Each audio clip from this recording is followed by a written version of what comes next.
We're continuing to learn more about what may have gone on behind the scenes with Turning Point USA and Charlie Kirk, in addition to the group's donors or potential donors, hopeful donors in the background when it came to Charlie Kirk bringing people like Tucker Carlson and Dave Smith into some events, speaking out more publicly about the crackdown on free speech when it came to discussing matters related to Israel, because one of Charlie's closest friends, Andrew Kolvet, executive producer of his show high up at Turning Point USA, went on Alex Clark's program, Culture Apothecary, yesterday to go into some of the background information and try to debunk some conspiracy theories, tell the truth about what was happening in this conversation with Alex. And he did get into what was happening. And I just want to say before we roll the clip, F3, this is the tear sheet from the Gray Zone. This is the Gray Zone story that was trying to say people close to Charlie Kirk close to Charlie Kirk heard that a top pro-Israel Turning Point USA donor, as the Gray Zone piece puts it, quote, terminated support for the group in the days before his death. So with that in mind, this is a story that came out in recent days. Here's how Kolvet addressed questions about potential pressure from donors. F1. Charlie's position on Israel was very clear. I like them more than I like Hamas.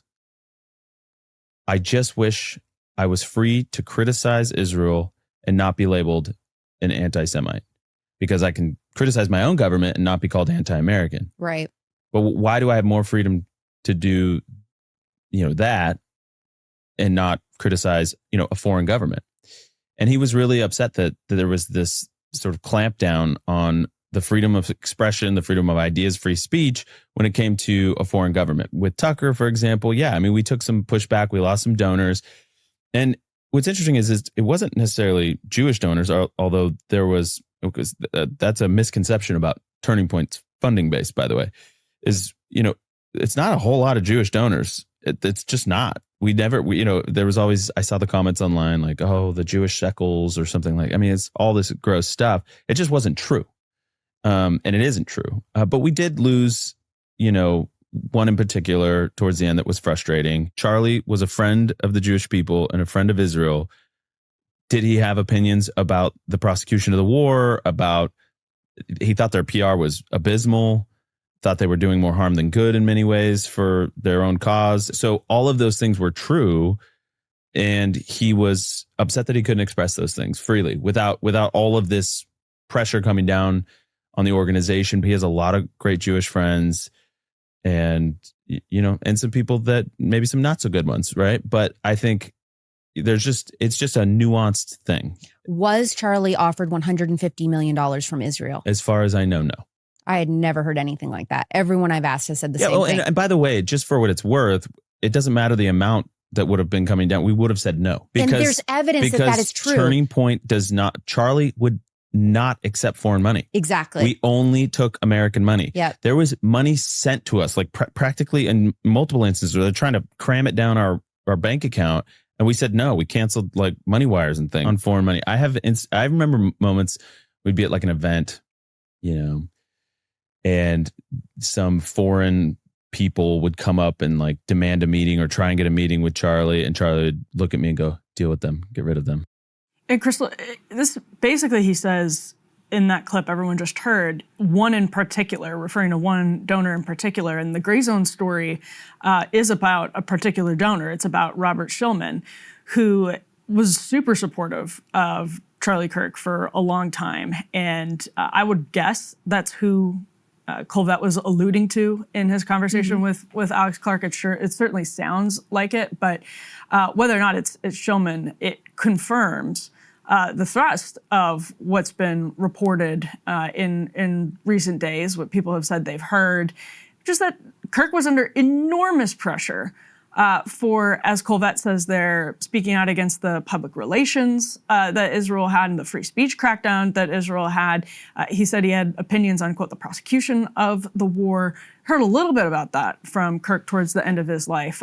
Certainly nothing that was a criticism as harsh as you would hear from Tucker Carlson, for example. Right. But this is basically a confirmation, which we almost don't even know. We almost don't even need, because Charlie had that appearance with Megyn Kelly. I think this was in early August, where he was openly talking about the pressures he was under and the pressures that he was facing. But now I think we can say confidently that Turning Point USA did actually lose a donor, a big donor, over this. Yeah, and according to Kolvet, that one, he said one in particular that was very frustrating, but he did say originally, after that there were donors that they lost over having Tucker and having Dave Smith, et cetera. And it's also, this is a small point, but I mean, it's also interesting his note of like, hey, it wasn't actually a lot of Jewish donors, which is why, I think it's very important people be precise in their language, how they speak about these things, because actually the strongest pro-Zionist constituency in the US is not Jewish people, it's evangelical Christians. So it would be no surprise to me that some of the people who pulled support over just the platforming of Tucker Carlson were not Jewish. Very possible that they were, evangelical Christians or others who just are, closely Trump aligned, et cetera. That's why, I like framing this story as everybody versus the Jews is actually anti-Semitic and is also not accurate in terms of the reality of the political dynamics that play out here with regard to the U.S.'s unequivocal and constant support for Israel. But, in a lot of ways, he did confirm at least this report from the Gray Zone and Max Blumenthal. And as you said, it also confirms what was already leaking out to the public. No one should be under the illusion that Charlie Kirk was anything but, relatively and consistently pro-Israel. But I also get the sense, and Emily, you probably track this more closely than I have, like I can just imagine Charlie Kirk became this, activist at a very young age. And, his role was backing up the administration, providing, the talking points that would back up the administration's line, backing up Trump, whatever. And now he's a 31-year-old man. And perhaps he didn't want that relationship just to be, okay, whatever Trump says, I'm going to back up. He maybe was chafing at that role a bit. We know the reporting about how he obviously publicly was opposing a strike on Iran and that he tried to raise those concerns with Trump and was really, berated for that in particular. And so I don't think it would be a surprise that at this age and at his level of maturity as like a full-grown man with kids and a family and a wife and all of those sorts of things, that he would be starting to sort of chafe in this role and asking questions about like, okay, well, I can criticize the US, but I can't criticize Israel. And by the way, Israelis can criticize Israel, but I can't, don't have the same freedom here and come under all this insane pressure. If I don't even say anything, I just have someone on stage who says something they disagree with. I don't think that's a surprising development that he was starting to feel very restricted and constrained in that role. No, because again, he's a member of the younger cohort of conservatives where we've seen significant shifts in polling. And if you grew up after in the time of the global war on terror, post 9/11, you probably do have a very different opinion. Your opinion on the country has been forged at a time where if you were previously supportive and then start asking questions, and I'm speaking this as somebody who was sort of on a similar arc with Charlie, and I mentioned this on the show with Ryan last week, but for all of the differences that Charlie and I had over the years, after he started speaking out about the free speech stuff in particular, I had meant to send him a note, and I was going to send him a note, and I was trying to be sort of like trying to not make it look like it was fake or anything like that, because I genuinely appreciated what he was doing, and obviously never got the chance to do that because there are so many of us that have just,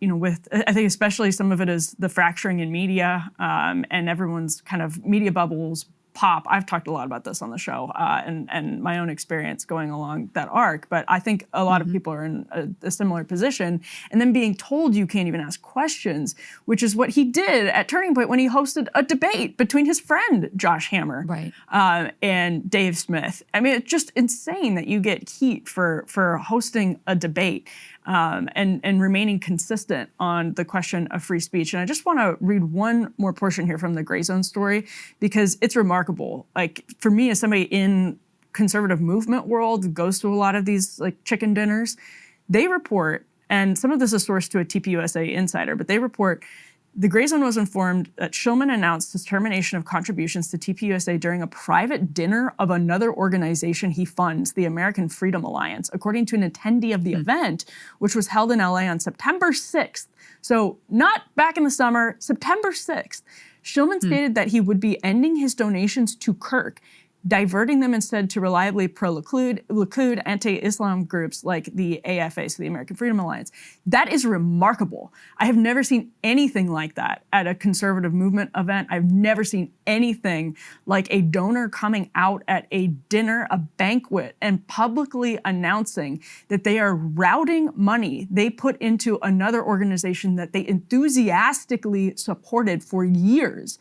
Making a public announcement like that, yes, it's a private dinner, but you're doing it in front of people in the public sphere, right? You're out in Los Angeles at a banquet. That is remarkable. That is unheard of as far as I'm concerned. I've been around a lot of these events. I've never, ever heard of anything like that happening. So these pressures were not just in the background. This is some serious, serious stuff. And something Alex Clark mentioned during the podcast conversation, which I listened to all of, it was very interesting, is that Charlie had recently told her, wow, this infighting on the right over Israel, this is real. These are real divisions, right? This is a real problem. And they didn't get to continue the conversation, but basically they had that discussion that Charlie didn't think it was sort of a sideshow, but that this was genuinely a problem facing the right. And you can see why when you have a longtime donor talking trash about your organization because of its hosting a debate on Israel. I mean, this is crazy, crazy stuff. Well, and the context there that you're gesturing towards is that everyone else in the room would have already been read in on this controversy. Great would have been aware of it, would have been applauding, like, yes, you should be pulling your funding from TPUSA. How brave of you. Thank you for funneling your dollars into consistently pro-Likud outfits, et cetera. So this wasn't, as you said, something that was on the back burner. This was very much foreground for this group, at least, of significant Republican donors who all would have been aware of this controversy and aware of the ways that Charlie Kirk had apparently strayed from the pro-Israel, just like pro-Netanyahu, no matter what line. And I do think it's just worth noting, like Kolvet said, Charlie, if you listen to him, he was very pro-Israel, right? He said things he supported the genocide. Like, he said things I found to be morally outrageous about all of this. And yet the very fact that he would even have someone with a different view at the conference was like, they are so sensitive to any break from the 100%. We're on board with everything. We will never breathe a voice of criticism. Yes, our enemies all need to be crushed and never heard from again. If you deviate even 1 inch from that, even if you're Charlie Kirk, they will threaten you. They'll pull your funding, and like make an example of all of those sorts of things. And so I think it's a really important glimpse of the pressures that are brought to bear on all sorts of people, especially I think right now people on the right. I think they feel like the Democrats, the activists in the Democratic Party are kind of by and large lost, although I think at the elite, at the politician level, that sort of pressure is still applied. But it's just an interesting autopsy of what it looks like to be inside the belly of the beast and the way that they bring pressure to bear on you that may not be, obvious if you're just looking at it from the outside. The last thing we wanted to highlight here was just a kind of eyebrow-raising comment that was also made by Kolvet about the how they were able to work with their tech partners to identify hundreds of thousands of cell phones that came to attend Charlie Kirk's memorial service. Let's go ahead and take a listen to this. And by the way, I'm going to break a little bit of news on your program, Jesse. Our partners that do sort of geotagging with devices, they told us that they tracked over 277,000 devices in the vicinity of State Farm Stadium in Glendale, Arizona. Wow. 277,000. So that just gives you an idea of the scale of humanity. I would like to know more about that, Emily. I am curious. There are places that you can go to get that information. I mean, that is an insane turnout. We're talking like Billy Graham level event, if not more, that happened in Arizona on Sunday. So I get why that is a stunning number. I am curious where that number comes from. Who are the tech partners? Let's know more about what you're doing with that information. I mean, it's also just a commentary on how comfy he thinks society is at this point with just this kind of surveillance tech being used all the time by private actors, by the government, et cetera, that this is something to brag about on Fox News. Well, and I'm sure that they're like mostly interested in getting the number out there, but this was a thing about January 6th. If you remember, Krystal, Google basically turned over, a lot of data was turned over to track, and the right was really upset about this, and I think understandably so. And some actually civil libertarians more on the left were upset about it too, because the way without warrants, through various loopholes, the government was able to get this information on everybody who was near the Capitol was insane. And so, yeah, there are all kinds of ways to do this. Two really quick points just to wrap this all up. One, the people who are closest to Trump know that Trump respects you more when you are sort of honest, that meaning like you're not pulling your punches in public. He loves the sort of fealty and loyalty that he gets from his cabinet, of course, because he knows that they have to support him at every step of the way. But he doesn't respect the people who act as Pravda. He's nice to them, right? But he doesn't respect them. But the people who are closest to Donald Trump know that it's okay to like come and do what Tucker and Charlie apparently did, which was ahead of the Iran strike, go and say, hey, here's what I'm thinking. I don't know about this. That's I think, indicative of Charlie Kirk being someone who is really in the Trump inner circle. And secondly, one of the other things Kolvet said on that podcast is that Charlie had started to get bored with politics and was more interested in ideas. I took note of that too. Very interesting, because I think he was leaning into this media, this media role as someone who's a commentator, not quite a journalist, but somebody who's a broadcaster. And, like one of his heroes, a Dennis Prager or a Rush Limbaugh, who's like talking through the news instead of kind of doing organizing and activism. And I think, we may have seen a very different direction or more of this from Charlie Kirk. Now, Krystal, Joe Rogan went into some of the theories about what may have happened with the assassin. I don't think there's any evidence of, while we're talking about, Israel, obviously people have tied this into the various conspiracy theories about this assassination having still some big questions that are unanswered. I'm not on the Israel did it bandwagon, but it's also worth talking about what was happening behind the scenes with donors, because it tells us so much, as you said, about what's happening inside of the right now. Yeah, it does. And also when Netanyahu immediately comes out and inserts himself into our politics and claims Charlie as, his own, I think that's something that needs to be discussed.